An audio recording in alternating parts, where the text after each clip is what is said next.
ইস্তফা দেওয়ার পর সেনার হেলিকপ্টারে করে অজানা একটা জায়গায় নিয়ে যাওয়া হয়েছে পদত্যাগী প্রধানমন্ত্রী কেপি শর্মা ওলিকে। এইটা নিশ্চিত করার চেষ্টা করছে যারা বিক্ষোভ দেখাচ্ছেন, বিক্ষোভরত নেপালের আম জনতা দেশ যাতে ছাড়তে না পারেন, তার কারণ বিভিন্ন যে বিমানবন্দরগুলি রয়েছে সেখানে পর্যন্ত এই বিক্ষোভকারীরা পৌঁছে গিয়েছেন।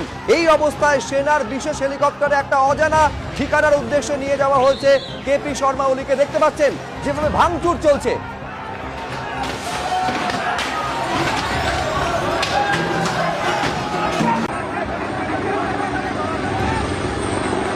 আর এই মুহূর্তে খবর পাচ্ছি পদত্যাগের পর সেনার বিশেষ হেলিকপ্টারে একটা অজানা জায়গায় নিয়ে যাওয়া হচ্ছে কেপি শর্মা ওলিকে। এই সেই ছবি দেখতে পাচ্ছেন যখন তার বাসভবন থেকে কেপি শর্মা ওলি সদ্য পদত্যাগী প্রধানমন্ত্রীকে একটা অজানা জায়গায়, গোপন জায়গায় নিয়ে যাচ্ছে নেপালের সেনা।